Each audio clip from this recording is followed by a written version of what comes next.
तो देखिए आज की क्लास में हम बात करेंगे स्टूडेंट सेंट्रिक मेथड्स टीचिंग में। स्टूडेंट सेंट्रिक मेथड, इससे पहले की क्लास में हम लोग टीचिंग मेथड्स में बात किए हैं ना, teacher centric method. Teacher centric method में आपको हम पढ़ाए होंगे lecture method, lecture demonstration method and तीसरा तीसरा क्या था, टीम टीचिंग। ये तीन मेथड्स हम लोग पढ़े हैं टीचर सेंट्रिक मेथड। उसी तरह से कुछ मेथड्स बने हैं जिसमें स्टूडेंट ज्यादा एक्टिव होते हैं, जिस कारण हम उसे कह सकते हैं कि वह स्टूडेंट सेंट्रिक मेथड है। हम कह सकते हैं स्टूडेंट सेंट्रिक मेथड। तो लिखिए आप, टॉपिक का नाम दे दीजिए student centric centric teaching methods.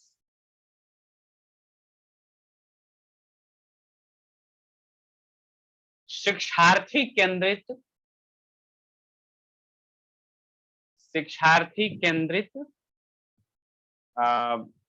शिक्षण विधि।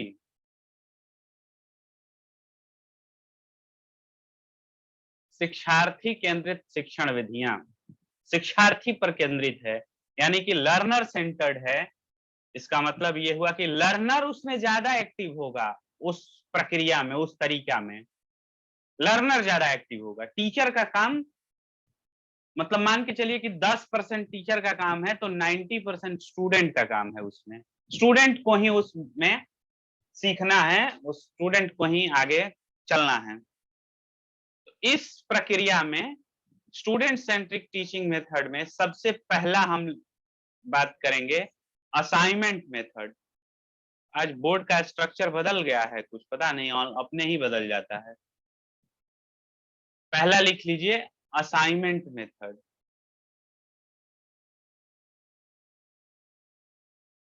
असाइनमेंट मेथड,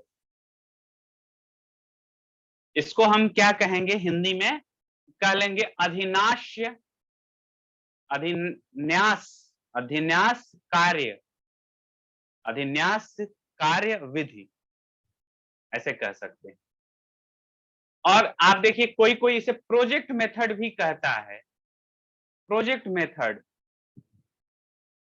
तो ऑलमोस्ट एक ही बात है। प्रोजेक्ट मेथड कहिए, असाइनमेंट मेथड कहिए। अच्छा, कुछ लोगों को ये भ्रम है कि आज स्पेशल क्लास है कि रेगुलर क्लास है।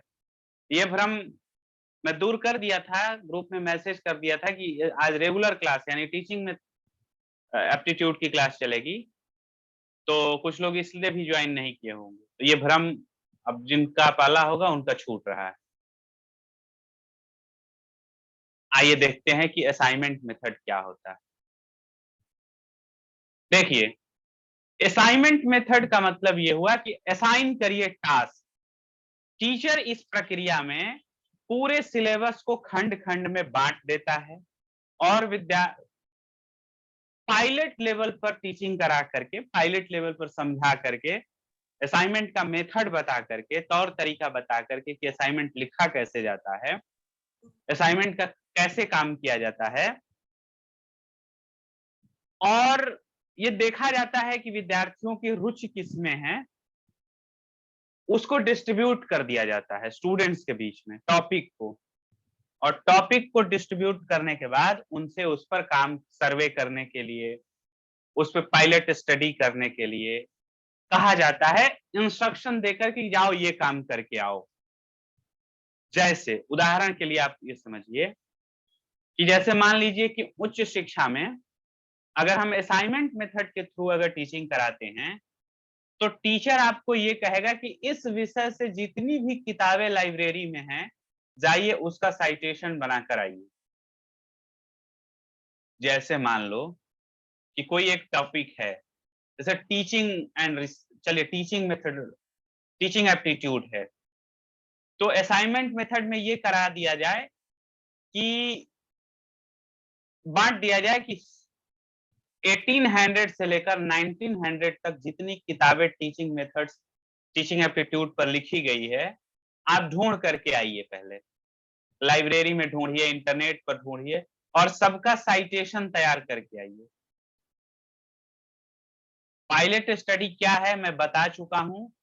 आदित्य पूछ रहे हैं कि पायलट स्टडी क्या है। मैं बता चुका हूं कि पायलट स्टडी का मतलब ये हो कि कोई काम अगर डीप में करना है, हमें बहुत बड़े स्तर पर करना है, तो उसका छोटे स्तर पर काम कर लेना पायलट स्टडी है। ऊपर ऊपर जांच कर लेना पायलट स्टडी है। तो पहले थोड़ी सी बात पढ़ा करके, थोड़ी मेथड बता करके और भेज दिया जाता है कि आप स्वयं करके आओ। 1 महीने का टाइम है, 15 दिन का टाइम है। एज ए उसे एक प्रोजेक्ट के तौर पर दे दिया जाता है कि ये काम आपको करके स्वयं से जाकर खोज करके लाना है और आ करके क्लास के सामने प्रेजेंट करना है, सबके सामने। तो ये तरीका है असाइनमेंट मेथड का। बात आ रही समझ में? कुछ बता रहा हूं मैं, कुछ समझा पा रहा हूं कि पूरे सिलेबस को खंड में बांट दीजिए। बांटने के बाद स्टूडेंट्स के चॉइस भी उसमें मैटर करता है। उसको कहिए कि आप जा करके रिसर्च करके आइए, वो काम दे दीजिए उसे और 1 महीने का टाइम दे दीजिए। स्टूडेंट जाएगा, अपना रिसर्च करेगा और वो काम पूरा करके लाएगा। ला करके पूरे क्लास के सामने प्रेजेंट करेगा अपने काम को। ये बताएगा कि इस तरीके में क्या-क्या परेशानियां हुई, कहाँ-कहाँ गए, क्या-क्या पढ़े, अभी तक हमने क्या-क्या सीखा, और उसी काम का एक रिपोर्ट बना करके स्टूडेंट्स को सारे क्लास के सामने प्रेजेंट करना होता है। That is real assignment method of teaching. इस प्रक्रिया में देख रहे हैं ना कि एक विद्यार्थी को स्वाध्याय करने की, जो सेल्फ स्टडी करने के उद्देश्य से ये मेथड कराया जा रहा है। बताइए, सेल्फ स्टडी, आत्मनिर्भर बनने की कला सिखाई जा रही है। इस स्पून फीडिंग वाली सिस्टम जो है ना कि हर चीज टीचर ही बताए, वो नहीं किया जा रहा है इसमें। तो जब आप स्वयं रिसर्च करेंगे, स्वयं आप ढूंढेंगे चीजों को, तो उस दौरान आप वास्तविक समस्या से आपका परिचय होगा। तो यह टीचिंग मेथड एक तरह से कह सकते हैं कि बड़े कक्षाओं के लिए उपयोगी है, छोटे कक्षाओं के लिए उतना उपयोगी नहीं है, बड़ी कक्षाओं के लिए। तो इसके कुछ गुण हैं और कुछ दोष भी है। चलिए हम पहले गुण लिखते हैं। सर इसके जो गुड इवनिंग सर, सॉरी बताएं, टॉपिक कौन सा करवा रहे हो आप? मेरी क्लास अभी ज्वाइन हुई है, पहले कट गई थी। मैं आज बता रहा हूं स्टूडेंट सेंट्रिक टीचिंग मेथड्स। ठीक है जी। ओके, लिखिए गुण मतलब बेनिफिट्स लिखिए। माइक बंद कर दीजिए, जो भी माइक ऑन किए हैं वो बंद करें। स्टूडेंट सेंट्रिक मेथड का गुण लिखिए। पहला पहला गुण है स्वतंत्र रूप से काम करना, स्वतंत्र रूप से कार्य करने की संभावना है।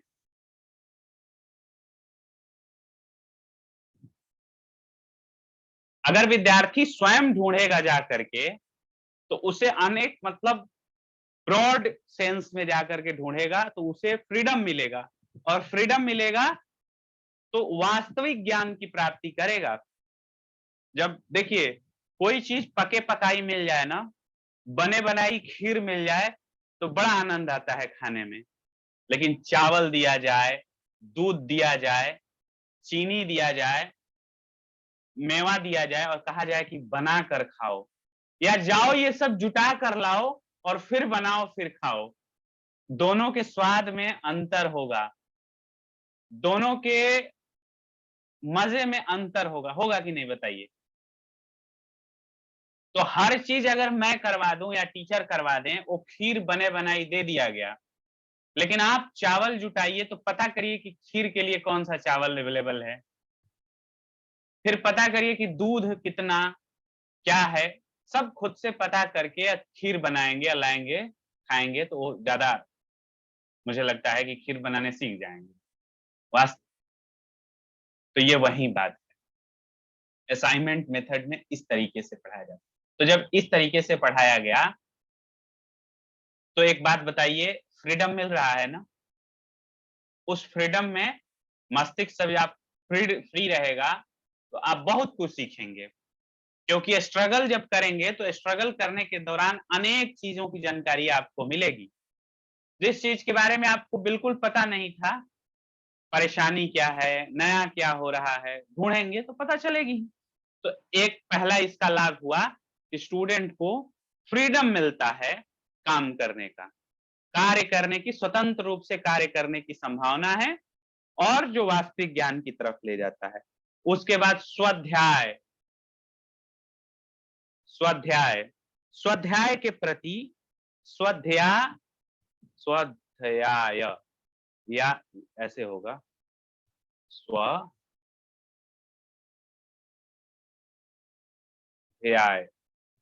स्वाध्याय, सेल्फ स्टडी।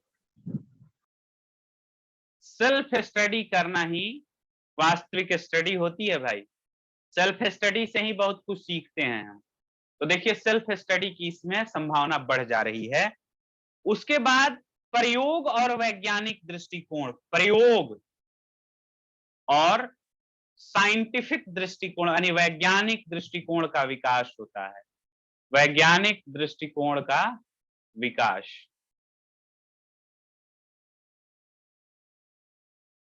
प्रयोग और वैज्ञानिक दृष्टिकोण का विकास होता है।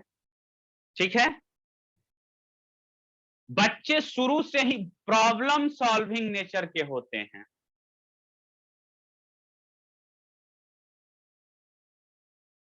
प्रॉब्लम सॉल्विंग नेचर के व्यक्ति, निर्णय लेने की क्षमता हो जाती है। समस्या, क्योंकि आपको एक असाइनमेंट के रूप में एक टॉपिक मिला है, एक टॉपिक के रूप में आपको एक समस्या मिला है, और उस समस्या पर जब आप काम कर रहे हैं तो शुरू से ही ऐसा विकास होता है कि आप प्रॉब्लम सॉल्विंग नेचर के हो जाएं। रिसर्च की एक तरह से ये ट्रेनिंग है। असाइनमेंट मेथड ऑफ टीचिंग जो है, it is the training of research, जो कि आपको फिर रियल नॉलेज प्रोवाइड करेगा। तो लिख लीजिए इसके बेनिफिट में, training of research, training of research. क्या रोमन बताया, मैं सही बोल रहा हूं? Yes sir. मेरी बात से आप सहमत हैं? जी सर। 100% कि कम प्रतिशत? नहीं सर, 100%। 100%। निक्की मेरी बात से सहमत हैं? जी सर। 100%? जी सर, मुझे अभी कोलाज बनाने मिला है। अरे वाह, पेपर से काट के खोज के परेशान है। हाँ Assignment देखिए मिला है। तो पेपर का जब काट रही होंगी तो बहुत सारी चीजें आपको मिल रहा होगा, नई नई जानकारियां। जी सर। ठीक है, तो चलिए बहुत बढ़िया, यानी कि मेरी बात से आप सब सहमत हैं, कोई ऐसा है जो आपत्ति है? चलिए, अगर ये बात है, इतने सारे फायदे हैं, तो एक फायदा और लिख लीजिए। आज ये बोर्ड का स्ट्रक्चर देखिए बदल गया। आज वो वाला आ ही नहीं रहा है कि जो जैसे एक ही बार में, ये क्या हो गया? अरे भाई, अरे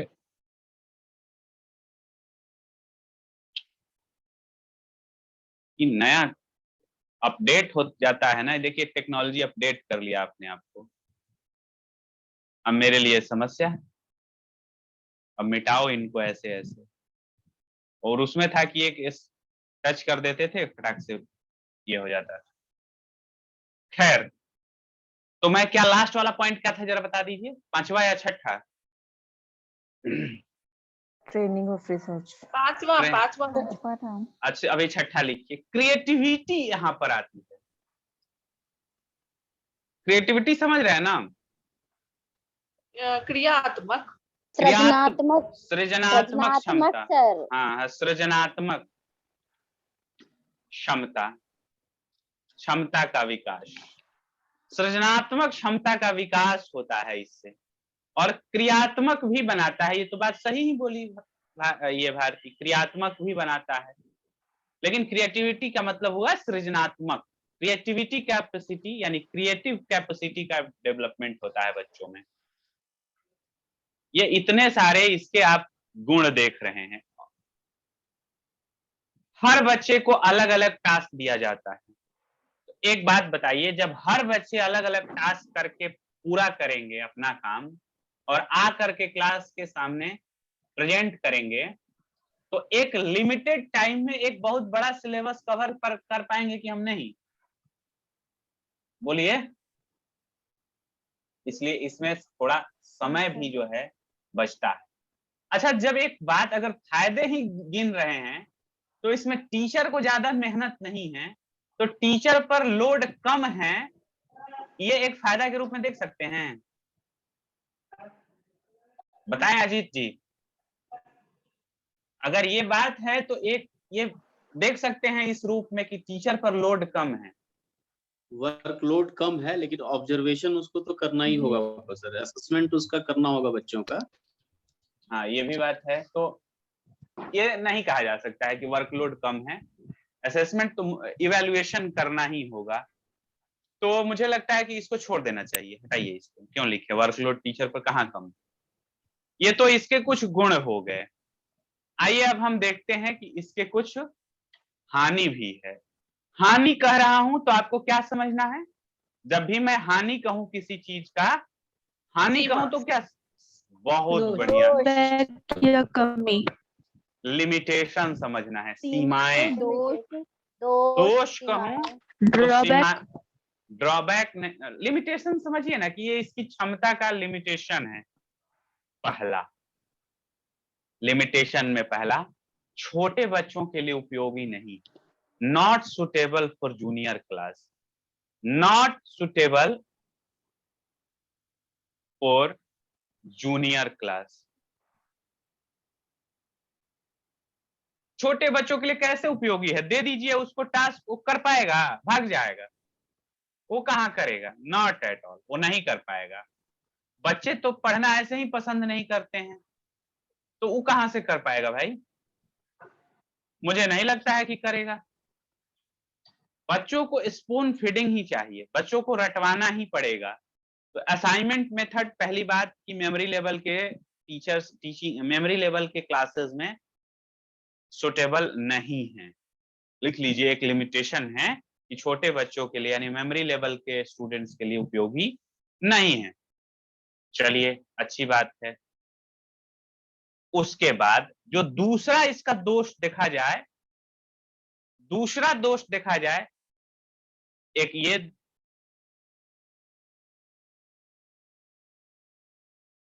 पेस्ट, पीईएसटी ना, ये कट कॉपी पेस्ट की संभावना बढ़ जाती है। ऐसे में कट कॉपी पेस्ट यानी चोरी की संभावना बढ़ जाती है। और आजकल तो माँ बाप बच्चों को इतना प्यार करते हैं कि उनका बस चले तो वो तो वही अपना बच्चों का असाइनमेंट खुद बना दे। दुलारा प्यारा बच्चा है, उसका प्यारा अपना टास्क खुद बना दे, मम्मी बना देगी, बच्चा रोने लगेगा, मम्मी ही बनाती है सर। अच्छा, मम्मी ही बना। हम लोगों ने प्रोजेक्ट नहीं दिया था बनाते क्लास थे सेकेंड लेकिन। में, थर्ड में, फोर्थ में, बहुत ही ज्यादा सुंदर था। हमने पूछा बेटा किसने बनाया, तो बता दिया मम्मी ने बनाया सर। हमने कहा बहुत अच्छे। सर सभी कॉन्वेंट स्कूल का यही हाल है, बहुत छोटे बच्चों को प्रोजेक्ट कार्य दे दिए जाते हैं, अब वो तो कर नहीं पाते हैं इतने तो छोटे बच्चे। मम्मियां करेंगी, मम्मी पापा को ही हाँ। हेल्प करना पड़ती है, उन्हें ही बनाना पड़ता है, बस साथ में बिठाते हैं कि हाँ ये देखो तुम्हारा ये बनता। तो बच्चा क्या सीखा? बच्चा ये सीख रहा है कि हाँ यहाँ से ये चिपकाया जा रहा है, वहां से ये लिया जा रहा है। बच्चा ये सीख रहा है कि बढ़िया से चोरी कैसे किया जाता है। इसलिए सर एग्जाम का पेपर स्कूल को मम्मी सोचना पापा के चाहिए ना लेवल कि से इतने छोटे बच्चों को प्रोजेक्ट कार्य न दिए जाए। बहुत बढ़िया, नहीं दिया जाए, सही में हाँ, नहीं दिया जाए रियली में। लेकिन जब उनकी कॉन्वेंट कैपेसिटी स्कूल, ही नहीं है ये चीज बनाने की। आप जरा ऑब्जर्व करिए कि जो कॉन्वेंट स्कूल है आजकल, सीबीएसई आईसीएसई बोर्ड के जो विद्यालय है, वो बच्चे के मतलब बाप रे बाप, मतलब बैग देखता हूं ना तो हालत खराब हो जाती है। 8-10 साल के बच्चों को 7-8 केजी तो किताब उठवा देते हैं। सर मेरा बच्चा अभी 2nd क्लास में है, उसके 14 बुक्स है, प्लस 14 ही कॉपियां हैं, प्लस एक डायरी है, प्लस अदर नोटबुक्स है 2-3, ऐसे करके उसका इतना बर्डन है उसके ऊपर। तो चलिए, तो ये है कि इस व्यवस्था में जो असाइनमेंट मेथड है ये छोटे बच्चों के लिए उपयोगी नहीं है, और अगर आप करते हैं तो किसी दूसरे से करवाएगा या फिर कट कॉपी पेस्ट करेगा कहीं से। तो ये लिमिटेशन ही है, इसकी कमी ही कह लीजिए कि इस व्यवस्था का दोष ही है ये। तो इस व्यवस्था का दोष है। उसके बाद अभी तक हम ये कह रहे थे कि टीचर पर भार नहीं होगा, लेकिन वो गलत थे हम, मतलब गलत ऐसा सोच रहे थे। टीचर पर अतिरिक्त भार है, इसको लिमिटेशन में लिखिए, extra load on teacher. Extra load कैसे है? ऐसा नहीं है कि असाइनमेंट मेथड आप बिल्कुल बिना पढ़ाए ही दे देंगे, असाइनमेंट मेथड में भी एक समझाना है। तो जब बच्चों को असाइनमेंट बांटिए, सबका फिर इवैल्यूएशन करिए, क्या गलत है वो बताइए, यानी एक रिगरस प्रैक्टिस है, ये रिगरस काम है, बहुत ज्यादा इसमें डिमांड, बहुत ज्यादा लेबर डिमांड करता है, बहुत ज्यादा वर्क डिमांड करता है। तो अतिरिक्त भार, शिक्षकों पर अतिरिक्त भार, इसको आप नंबर दे दीजिए, लिख लीजिए, तीसरा या दूसरा जो भी है, शिक्षक पर अतिरिक्त भार, अतिरिक्त भार यानी एक्स्ट्रा लोड ऑन टीचर। क्या हो गया, बड़ा मोटा हो गया ये।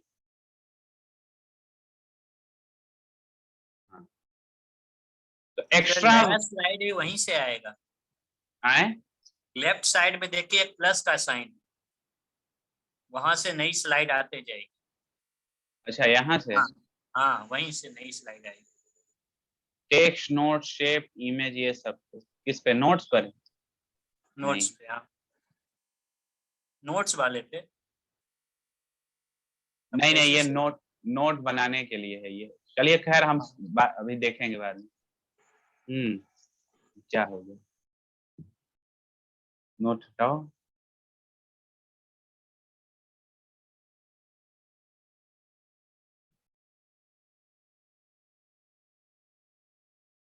चलिए, तो ये बात है, अभी तो हट ही नहीं रहा है।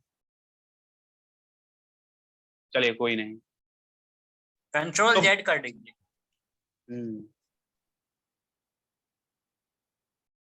चलिए, तो अभी क्या दोष में क्या बताया था मैं, दोष में क्या बताया था? Extra load on teacher, extra workload. हाँ, नेक्स्ट लिख लीजिए, मैं भूल गया कितना नंबर था वो। सभी विषयों के लिए उपयोगी नहीं,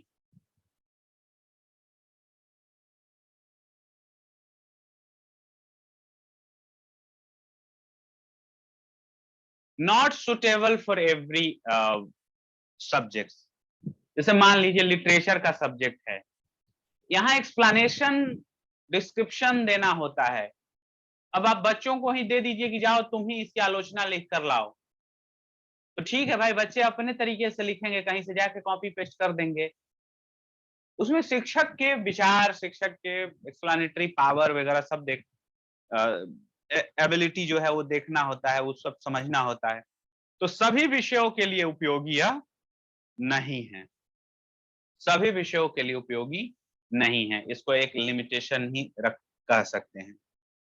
ठीक है, तो ये इसकी कुछ सीमाएं हैं। अगर आप लोगों को इसके अलावा कुछ सीमाएं दिख रही है या लाभ भी दिख रहा है जो अभी तक हमने डिस्कस किया, समय तो अधिक आप भी लगेगा, आए, समय अधिक लगेगा ना।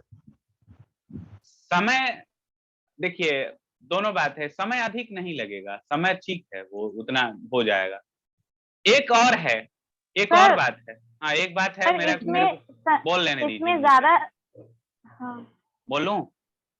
हाँ जी सर बोलिए।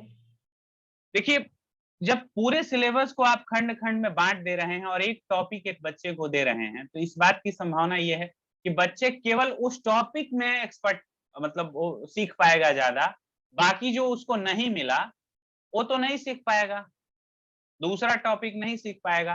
तो बच्चों को आप विशेषज्ञ बनाने पर जोर दे रहे हैं, सामान्यज्ञ नहीं बना पा रहे हैं, यानी जनरल बेसिक टीचिंग इसमें नहीं दे पाते हैं।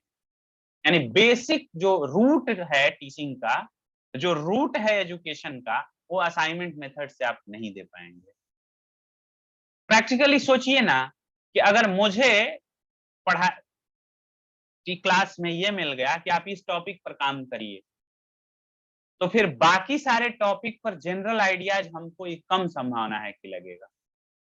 इसलिए बेहतर तो ये होगा ना कि एक जनरल स्टडी पूरा किया जाए, सबको समझा जाए, देन उसके लिए, तो ये ऊंची कक्षाओं के लिए ही उपयोगी है, निम्न कक्षाओं के लिए उपयोगी उतना नहीं है।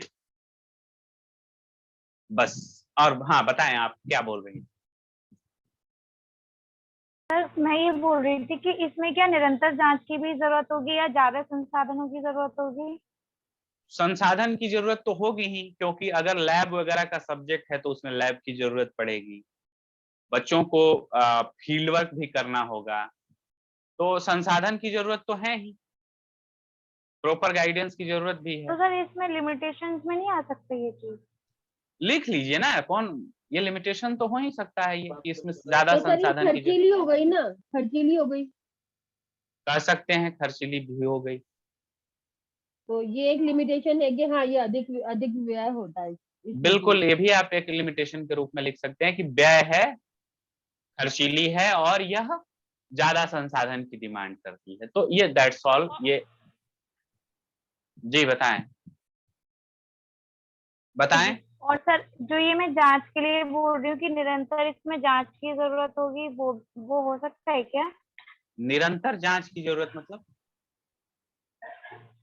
क्या कहना मतलब चाहती हैं? जब हम मतलब ये कि हमें बार बार टीचर को रिपोर्ट करके अपनी जो ये जो प्रक्रिया चल रही है उसके बारे में बार बार हमें जांच कराने के लिए देखिए जाना, ऐसा है ना, मतलब लिमिटेशन उसी चीज को के बनाया बाद जाए, में ये आ गई।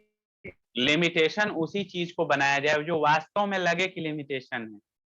अब आप एकदम कुछ चीजें पॉजिटिव चीजें हैं उसको भी लिमिटेशन बनाएंगे, जैसे मान लीजिए बार बार टीचर को रिपोर्ट करना है, बार बार देना है, तो what is the limitation here?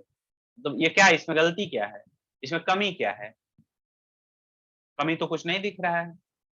तो किस बात को लिमिटेशन बनाया जाए, इसको भी थोड़ा सा ध्यान रखना चाहिए। चलिए आइए, दूसरा मेथड, स्टूडेंट सेंट्रिक मेथड में दूसरा मेथड होता है केस स्टडी मेथड।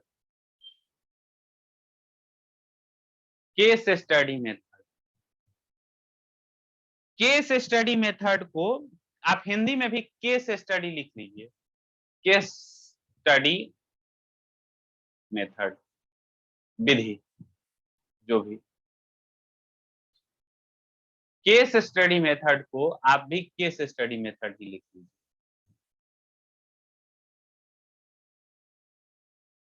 देखिए केस स्टडी मेथड क्या है, आप सब रिसर्च में भी केस स्टडी मेथड का यूज करते हैं या किया जाता है। रिसर्च किसी घटना के बारे में, किसी व्यक्ति की किसी समस्या के बारे में जब हम केंद्रित होकर कुछ काम करते हैं ना, उसको केस स्टडी कहते हैं।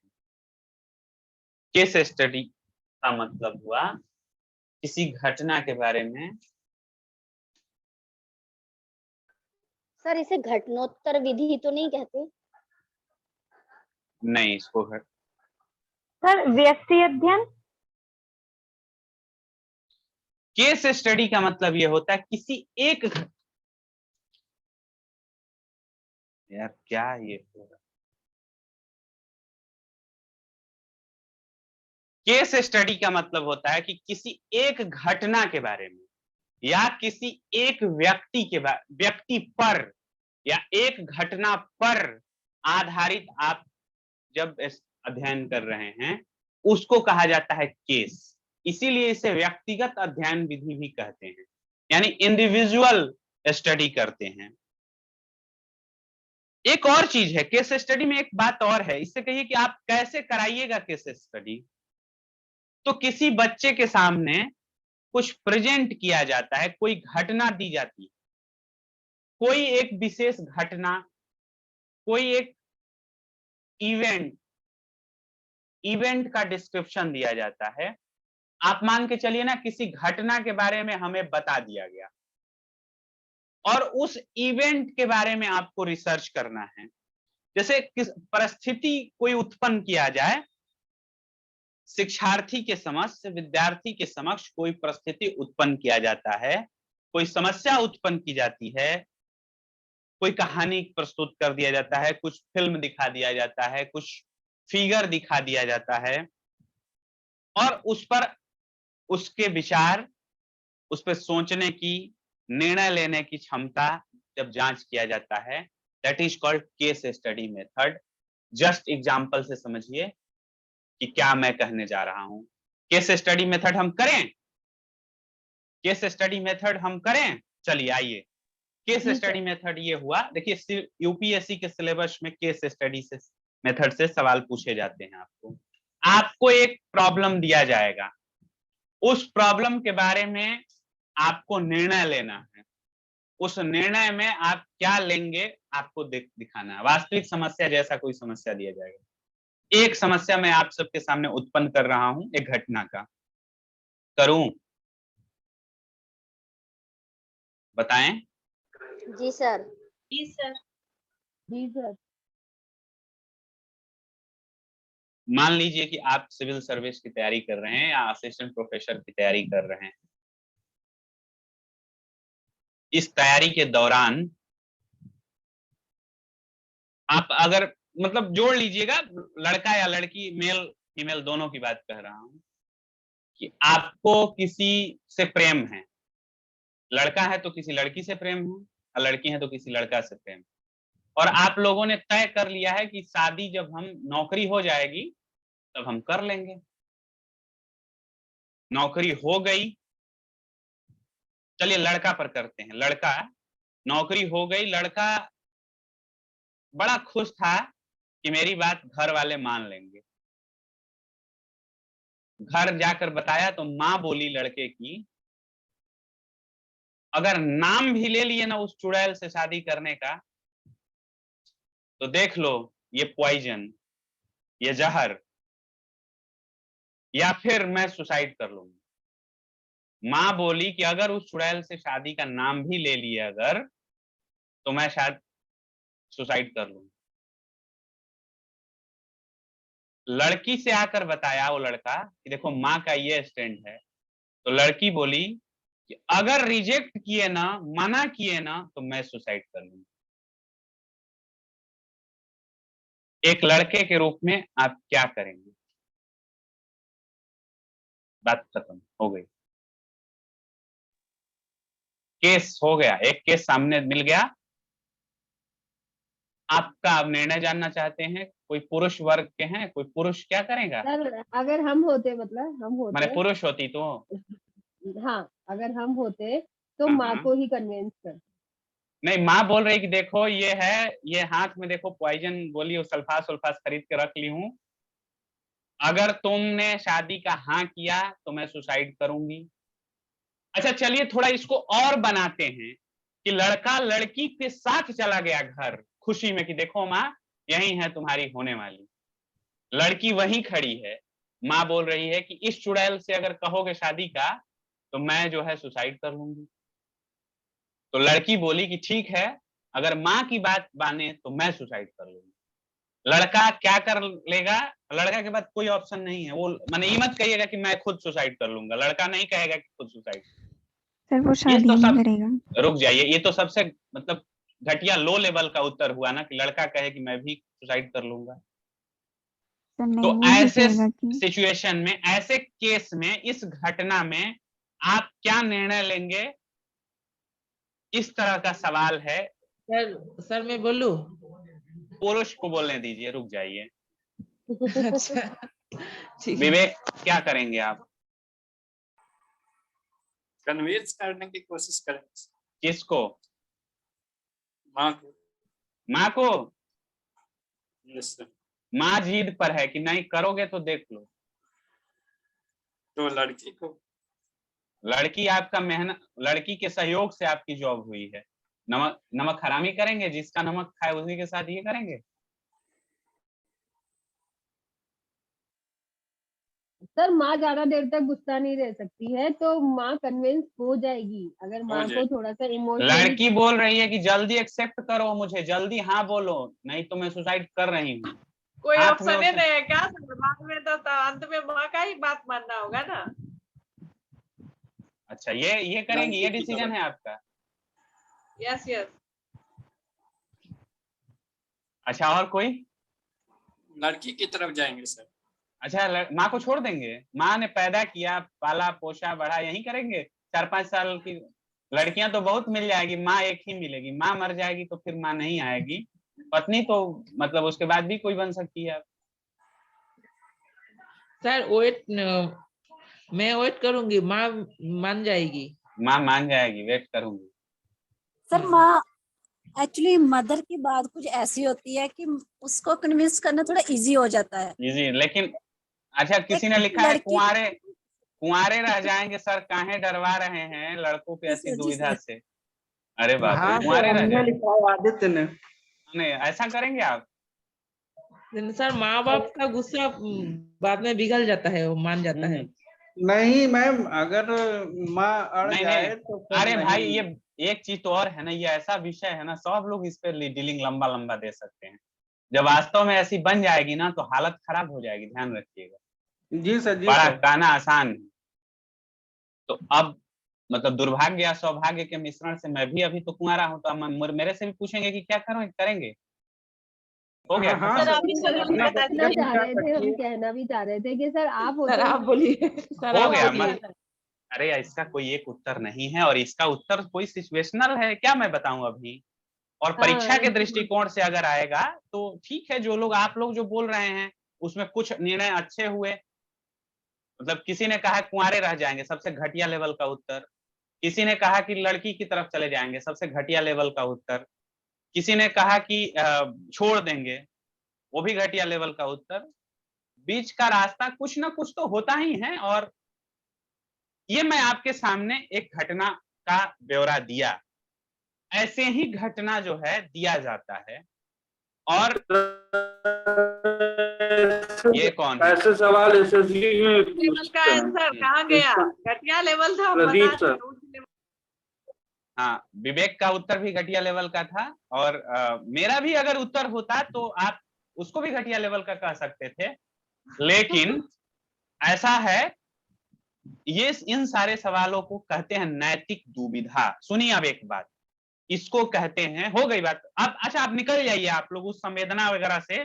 तो बहुत कोई इसको दिल पर ले लिया, हमको लगता है। सबका चेहरा देखो ना, ऐसा लग रहा है जैसे बाप रे बाप परिस्थितियां आ ही गई हैं, ऐसा करना ही। अरे कभी ऐसा नहीं आएगा, ये स्थिति काल्पनिक थी। यह स्थिति बस एक समझाने की तरीका था कि आपका निर्णय लेने की क्षमता कैसी है, क्या है। कुंवारे रहिएगा कि लड़की को लेकर भाग जाइएगा कि माँ को मरने दीजिएगा, आप क्या सोच रहे हैं, ये आपकी बौद्धिक क्षमता का जांच हो रहा है, जांच होगा। एक छोटा सा और बताऊं, एक दूसरा केस बताऊं, इसमें तो बड़ा मजा आ रहा है निक्की, इसमें बड़ी मजा आ रहा है। ये ऐसे सवाल यूपीएससी में पूछे जाते हैं। यूपीएससी का पेपर वगैरह अगर आपको होगा तो इथिक्स वगैरह के पेपर में पूछे जाता है, इथिक्स में पूछा जाता है, नैतिक दुविधा टाइप के सवाल पूछा जाता है। तो एक सवाल और पूछूं। सवाल ये है, परिस्थिति ये है कि आप एक सी ग्रेड के कर्मचारी हैं। सी ग्रेड के कर्मचारी मतलब क्लर्क वगैरह में हैं। आपका बॉस ग्रुप ए का अधिकारी है, यानी मान लीजिए कि डीएम है, या डीएम से भी ऊपर है, सेक्रेटरी है। वो अधिकारी अपने कार्यस्थल पर बड़ा ही कुशल है और बहुत ही अच्छा व्यक्ति है। कार्य के सिलसिले में आप उसके घर आते जाते हैं। घर आते जाने से पता चला कि वह अधिकारी प्रतिदिन आकर अपनी पत्नी को मारता पीटता है, बहुत ही प्रताड़ित करता है।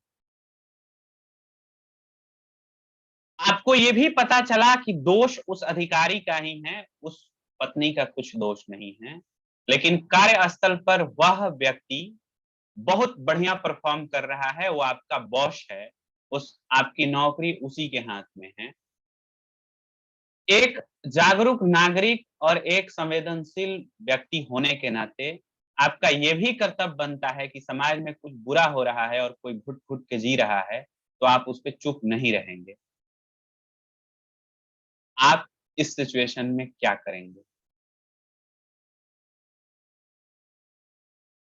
कहिए कि सर ये कहाँ से ये सब लाते हैं? ये नैतिक दुविधा।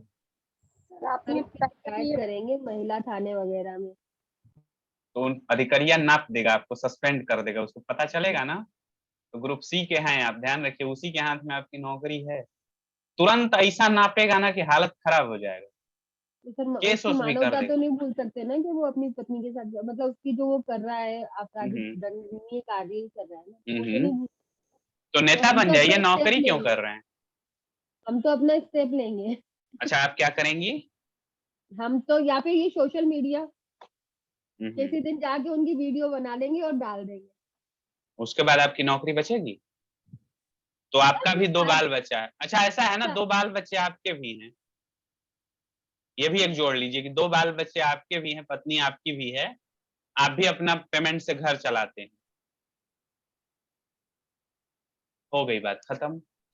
तीसरा सर इसका सवाल आंसर तो दिया जा सकता है। उनकी पत्नी को ही कन्विंस करेंगे कि वो अपने पति ऐसा की है, सुनिए, मैं ये नहीं कह रहा हूं कि आप क्या करेंगे, इसका आंसर दिया जा सकता है, उसका भी आंसर दिया जा सकता था, सबका आंसर दिया जा सकता है।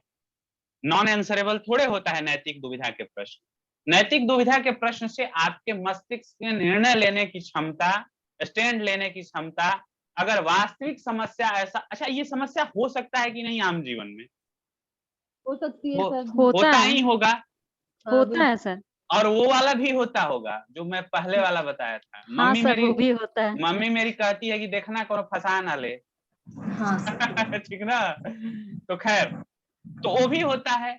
और एक तीसरा भी सुन लीजिए, आप किसी कंपनी में काम कर रहे हैं, प्राइवेट कंपनी है, कंपनी में काम कर रहे हैं, आपको पता ये चला कि इस कंपनी से जो कचरा निकलता है वो बगल के नदी में जाता है, जिससे इकोसिस्टम उस नदी का खराब हो रहा है, मछलियां मर रही हैं, वहां के जलीय वातावरण भी दूषित हो रहा है। और ये बात आपको मालूम है, बड़े लेवल के अधिकारियों को मालूम है, बाकी किसी को मालूम नहीं है। और कोई जहरीली विषैली गैस, विषैली तरल पदार्थ जाकर नदी में मिल रहा है, जिससे मछलियां मर रही हैं, उस एरिया का पानी दूषित हो रहा है, कृषि उससे प्रभावित हो रहा है। आपके पास कोई दूसरा जॉब नहीं है उस कंपनी में कार्य करने के अलावा फिलहाल। एज ए एम्प्लॉय हैं आप, क्या करेंगे? कंपनी के खिलाफ शिकायत कर देंगे? शिकायत नहीं सर, सुझाव दिया जाएगा कि उसे मतलब उस विषैले पानी को डायरेक्ट नदी में ना बहाया जाए, बल्कि उसे फिल्टर करके साफ करके ये उसके आपको बाद अच्छा, आपको लगता है कि विषैले पानी को सुझाव, आपके सुझाव के बिना, अरे ठीक है वो चल रहा है, और सुझाव मतलब क्या, आप एक छोटे कर्मचारी है, आपका सुझाव का कोई मतलब नहीं है। अगर सुझाव होता तो वो लोग पहले ऐसा नहीं दूसरी करते। जॉब तलाशेंगे, सर्च ये करेंगे, जहां जब बहुत पैसे बढ़िया, बहुत कंफर्म होगा वैसे ही। ये एक बढ़िया है कि पहले अपने लिए कुछ दूसरा जॉब तलाशेंगे, ऑप्शन खड़ा अपने सामने रखेंगे, देन हम अपने ऊपर, जस्ट अपने ऊपर वाले से बताएंगे। ये नहीं कि एक के बार एमडी से जाकर मेल लिख देंगे, एमडी अपने ऊपर वाले को बताएंगे, उसको कन्विंस करेंगे कि आप अपने ऊपर बताइए।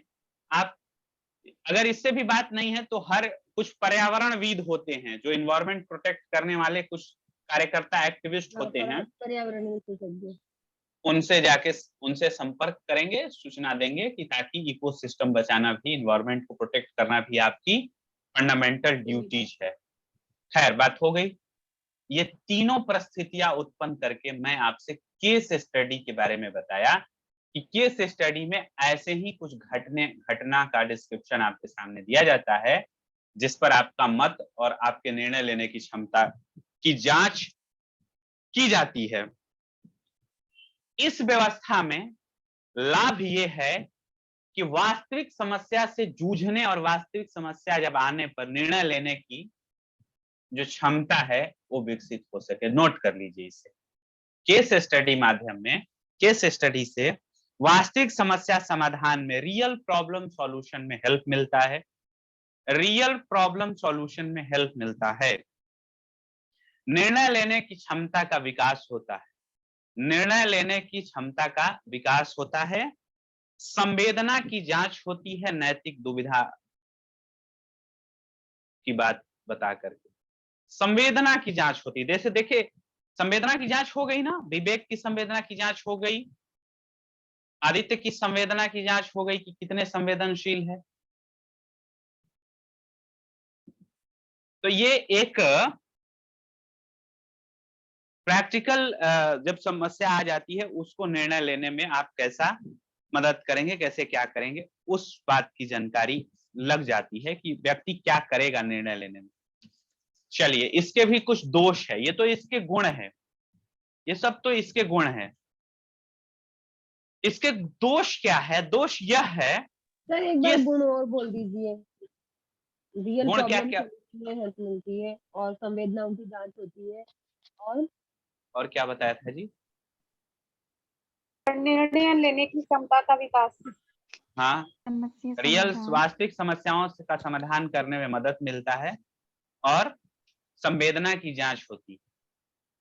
व्यक्ति कितने सिंपैथिक है, इथिकल वैल्यू क्या है, मोरल वैल्यू क्या है उसके पास, कॉन्स्टिट्यूशनल वैल्यू क्या है। अगर देखिए एक चीज है, जैसे ये सवाल जो हम पूछे, जो दूसरा और तीसरा आपके सामने इंसिडेंट में रखा, दूसरा और तीसरा, जिसमें ये कहा कि वो पर्यावरण वाला और वो महिला वाला, इसमें आपकी देश का कॉन्स्टिट्यूशन नॉलेज कैसा है ये भी पता चल जाएगा कि महिलाओं से।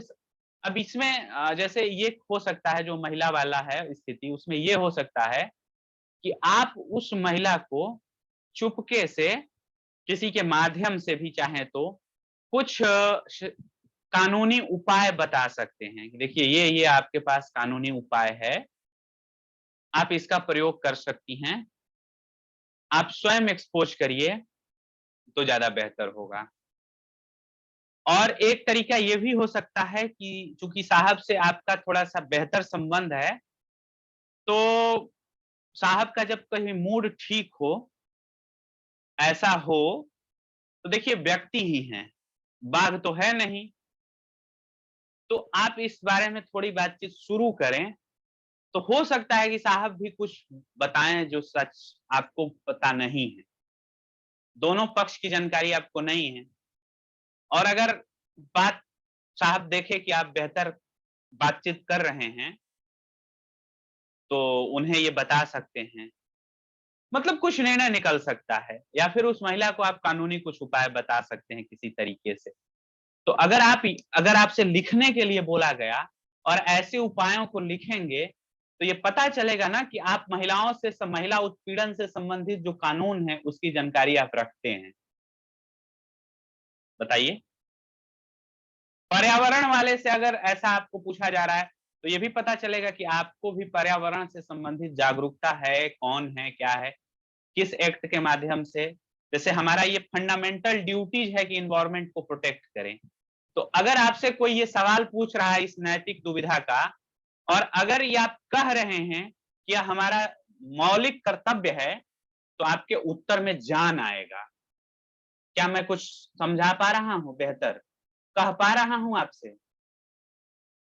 बिना आप इसका रेफरेंस दिए हुए, बिना आप फंडामेंटल ड्यूटीज की बात बताए हुए और इस पर कोई भी कदम उठाते हैं, तो आपके उत्तर कमजोर होंगे, जनरल होंगे। एक रिक्शा चालक भी वो उत्तर दे सकने की स्थिति में होगा अगर बढ़िया समझ रखता हो तो। लेकिन आप विद्यार्थी हैं और आप, कह रहा हूं ना कि सिविल सर्विस में पूछता है, तो सिविल सर्विस की तैयारी में है, तो ये उम्मीद तो आपसे की जाती है ना कि संवैधानिक स्थिति क्या है पर्यावरण पर, उसकी जानकारी रखें आप। या इंटरव्यू में आपसे पूछ दिया गया, तो ये भी तो आपको बताना होगा ना। तो खैर, ये इसके लाभ है। इसके हानि क्या है? हानि ये है, हानि नहीं कहे, लिमिटेशंस कहें, कि सभी विषयों के लिए उपयोगी नहीं। सबसे बड़ा, हर चीज के लिए उपयोगी नहीं। फैक्चुअल क्वेश्चंस, फैक्चुअल मतलब फैक्ट वगैरह वाले नॉलेज में, ज्ञान, फैक्ट में, जहां पर फैक्ट की ज्यादा जरूरत है वहां पर नहीं। छोटे बच्चों के लिए उपयोगी नहीं, नोट करते जाइए। छोटे बच्चों के लिए उपयोगी नहीं, सभी कक्षाओं के लिए उपयोगी नहीं। यह केवल चिंतन स्तर के विद्यार्थियों के लिए है। संवेदना, आलोचनात्मक शक्ति किसकी जांच की जाएगी? छोटे बच्चों की, तीसरे क्लास के बच्चों की, दूसरे क्लास के बच्चों की? Not at all. किसकी? जो रिफ्लेक्टिव लेवल की क्लासेस में है, जो चिंतन स्तर की शिक्षा ग्रहण कर रहा है, ऐसे जगहों पर आप इन सब का प्रयोग कर पाएंगे। नैतिकता के विषयों पर कर पाएंगे। दूसरा एक और लिमिटेशन होता है कि जो समस्या उत्पन्न की जाती है ना, देखिए एक बात मैं बता रहा हूं, समस्या भी ढंग का समस्या होना चाहिए। ऐसी समस्या भी नहीं होनी चाहिए कि प्रैक्टिकल लाइफ में ज्यादा वो उपयोगी ही ना हो। आपको लग रहा होगा ना कि जो पहली वाली समस्या थी, जो माँ और भावी पत्नी के बीच तनातनी, ये प्रैक्टिकल लाइफ में कुछ इम्प्रैक्टिकल जैसी समस्या भी लग रही थी। लग रही थी ना। दूसरी बात, ऑब्जेक्टिविटी का अभाव होता है।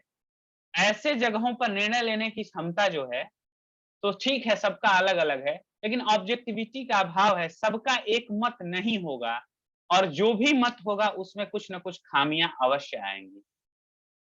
बात समझा पा रहा हूं कुछ भी? कि इसके जो उत्तर होंगे, इससे जो हम निर्णय लेंगे, ये कौन वैलिडेट करेगा कि यही सही है? दूसरा भी तो सही हो सकता है, या दूसरा भी तो होता है। और पहले वाले केस में तो अधिकतर आजकल बच्चे क्या कर रहे हैं, कहाँ गए, भाड़ में जाए माँ बाप, चलो पहले तुम्हारी ही बात मानते हैं। सर हो सकता है विवाह करके ही ले जाए, हो सकता है विवाह में करिए ले के ले आया। गए। हाँ, तो खैर अलग अलग स्थिति बनती है, तो इसमें थोड़ी सी प्रैक्टिकलिटी का अभाव होता है। और एक चीज और है, कागजों पर लिखी समस्या कल्पना में उत्पन्न की गई समस्या वास्तविक में उत्पन्न समस्या से भिन्न होता है। आप सहमत हैं इस बात से? अनुजी बताएं। जी सर हम तो सहमत। सहमत है ना कि कल्पना में उत्पन्न समस्या, कागज पर उत्पन्न समस्या और वास्तविक समस्या में अंतर होता है। जी बताएं। ये हो सकता है क्या इसके उत्तर में विश्वसनीयता की कमी? मतलब मैं क्या कहूं भारती, अगर आप ये ऑफलाइन क्लास में होती तो मेरा टॉपिक खत्म हो जाता आपको देते देते। लिखिए, इसमें विश्वसनीयता की कमी होती है।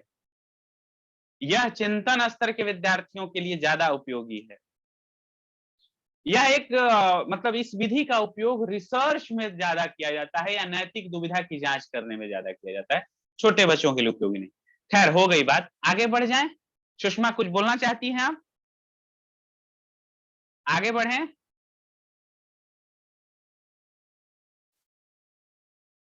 आगे बढ़ते हैं, चलिए।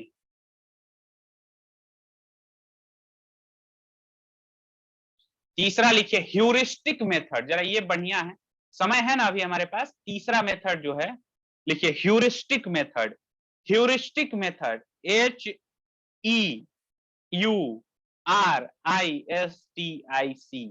Heuristics, not S, heuristic. Heuristic method. Heuristic method क्या होता है समझिए। ह्यूरिस्टिक मेथड को अन्वेषण विधि कहते हैं। अन्वेषण विधि। अन्वेषण विधि, या आप और कोई नाम अगर होगा तो लिख लीजिएगा।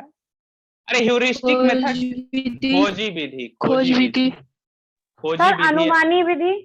अनुमानी विधि भी लिखता है, बट वो ज्यादा बेहतर इक्विवेलेंस नहीं है। खोजी विधि।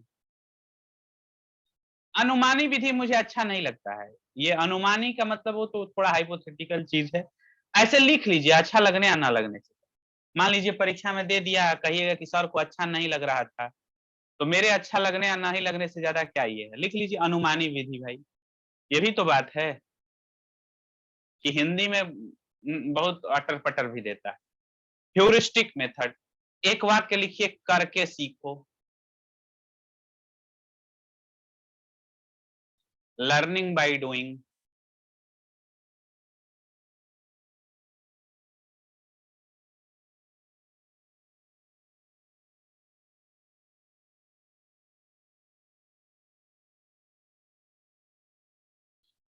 Learning by doing.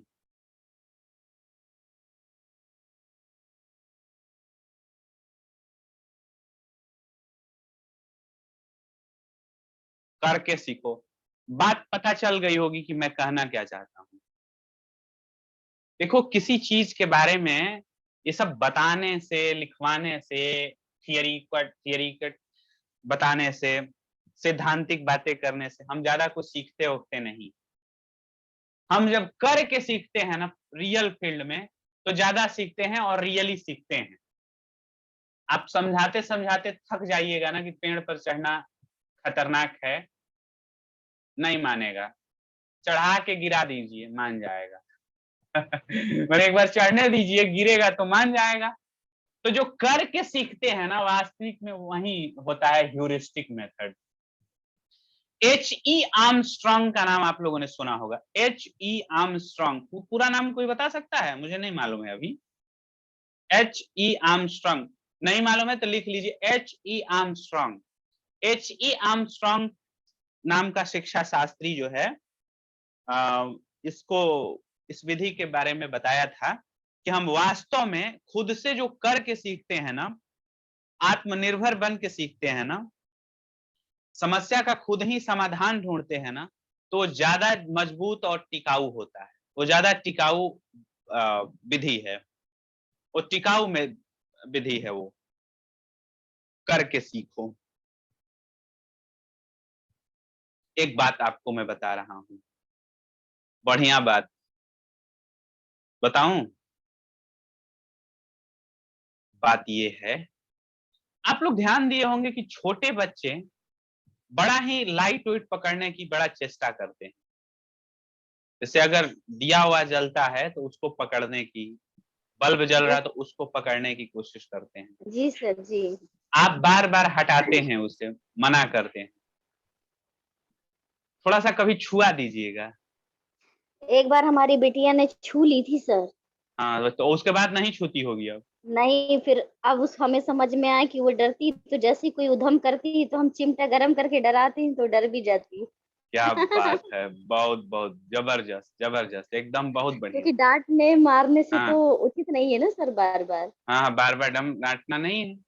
तो बात यही है फिर कि सर हरी मिर्च वाला कॉन्सेप्ट, हरी मिर्च ज्यादातर बच्चों को वो मुंह में लेने की आदत होती है, तो हरी मिर्च वाला कॉन्सेप्ट सबका क्लियर हो जाता होगा छोटे बच्चों का। अरे आप लोग करते हैं क्या ये सब? बच्चों को मिर्चा और मत खिलाइएगा। खैर देखिए, कहने का मतलब ये है कि जब बच्चे नहीं मान रहे हैं, कुछ ऐसा है, जब सीख जाएंगे। एक बार की बात बताऊं मैं, एक बार मेरी माँ बोलती थी कि साइकिल हवा के विपरीत मत चलाना। जैसे हुआ ये कि बहुत हवा चल रही थी, जिधर मुझे जाना था उसमें हवा चल रही थी, हवा चल रही, उसके विपरीत। तो मैं साइकिल से जाना चाहता था मैं, तो माँ मना करती थी कि साइकिल से मत जा। मैंने बबुआ साइकिल मत जा, न तो गिर जीवा, मुंह हाथ फूट जाई, अनेरे मनेरे के दिक्कत हुई, मत जा साइकिल से, पैदल जा।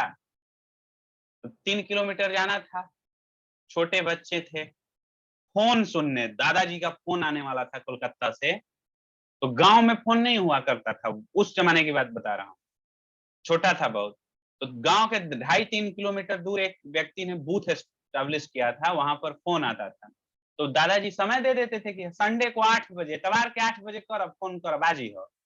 तो इतवार के 8 बजे दादाजी फोन करते थे हर इतवार को। और तो एक बार मम्मी बोली कि देखो हवा बहुत तेज है, मत जाओ, साइकिल मत ले जाओ, गिर जाओगे, तुमसे दुगनी बड़ी साइकिल है, मत जाओ। हम बोले चलाएंगे, एकदम हाथ छोड़ के भी लहरिया कट ऐसे ऐसे मार के चला के लेके चले जाए। तो हवा के साथ वाले दिशा में तो चले गए बहुत बढ़िया से, हवा के विपरीत दिशा अब काहे के साइकिल हमसे चलने जाए, टंगा जाते थे ऊपर। और हुआ ये कि ऐसा कंटीन में गिरे, मतलब 12-15 फीट नीचे साइकिल लेकर ही गिरे कि दोनों घुटना फुट गया, दोनों घुटना फुटा, ठीक ना। अब घर जब गए तो बोली मम्मी कि आओ देखो बेलना, पहले दवाई ना कराई, पहले 2 बेलना, यानी पहले तो मारने दौड़ी कि इतना मैं मना कर रही थी तो मना क्यों नहीं। उस दिन से बड़ा बढ़िया से भान हो गया कि हवा के विपरीत में जबरदस्ती नहीं करती साइकिल चलाते समय। तो ये ज्ञान मम्मी लाख बताई नहीं हुआ, गिर के सर अपना दोनों घुटना फोड़ लिया तो बड़ा बढ़िया से अनुमान ये ज्ञान हो गया। खैर, घुटना ऐसा फूटा था, ऐसा लग रहा था ना कि कोई एकदम टारगेट करके दोनों घुटना पे एक बराबर मारा। तो हमको जो आया उठाया, बोला कि पंडित जी आपका घुटना फूट गया है, अंतहार ठेहुन फूट गई, अब घरे जा जल्दी दवाई करावे जा। तो हम डरे घर ही नहीं गए।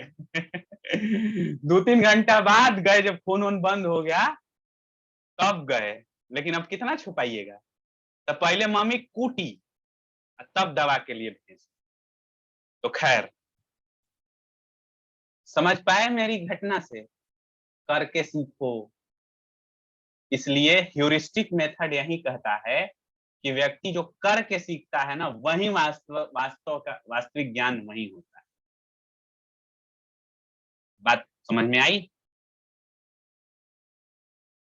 हो गया। चलिए, इसके गुण और दोष भी तो होंगे ना, इस विधि के गुण और दोष भी तो होंगे। गुण लिखिए। देखिए, रियल नॉलेज की प्राप्ति होती है इससे, वास्तविक ज्ञान की प्राप्ति, वास्तविक ज्ञान की प्राप्ति होती है इससे। दूसरा कि अन्वेषक प्रवृत्ति का विकास होता है, यानी कि रियल अन्वेषक, यानी जो रिसर्च में आप जो करते हैं, इंपीरिकल स्टडी करते हैं हम, इंपीरिकल अनुभव पर आधारित ज्ञान। और आपको मालूम भी है कि कुछ लोग ये मानते हैं कि अनुभव पर आधारित ज्ञान ही ज्ञान है।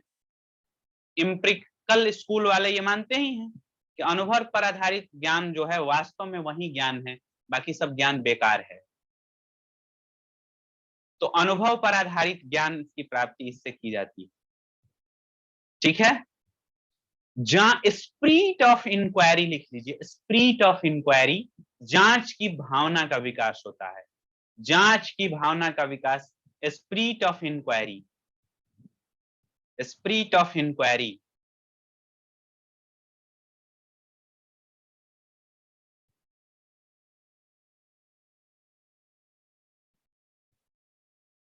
स्पिरिट ऑफ इंक्वायरी होता है भाई,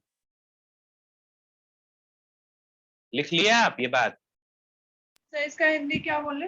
जांच की भावना, जांच की मतलब भावना लिख लीजिए। हाँ, कि जांच, स्पिरिट ऑफ, यानी जांच, अंदर से मोटिवेशन मिलता है जांच की भावना, किसी भी तथ्य को जांचने की भावना विकसित होती है। हाँ, जांचने की भावना विकसित होती है। अनुभव पर आधारित ज्ञान, आधारित ज्ञान, अनुभव पर आधारित ज्ञान, जो कि वास्तविक ज्ञान यही है एक तरह से देखा जाए तो।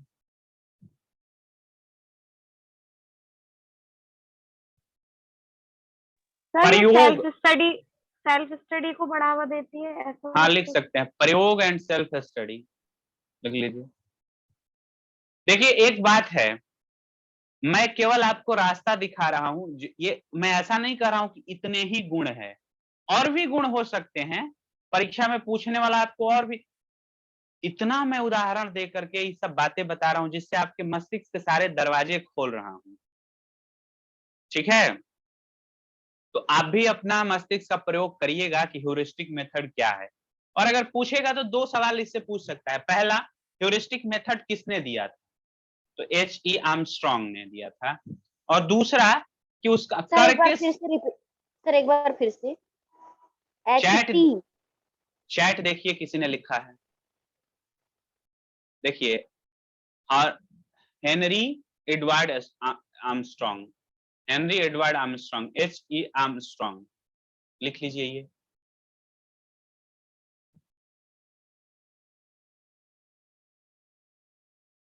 तो ये इसके गुण हुआ। प्रैक्टिकल, प्रयोग की भावना। अब देखिए, प्रयोग फिर आ गया यहीं पर, प्रयोग सीखते हैं हम, सेल्फ स्टडी सीखते हैं, सेल्फ स्टडी। तो सबसे ये है कि ये विज्ञान में,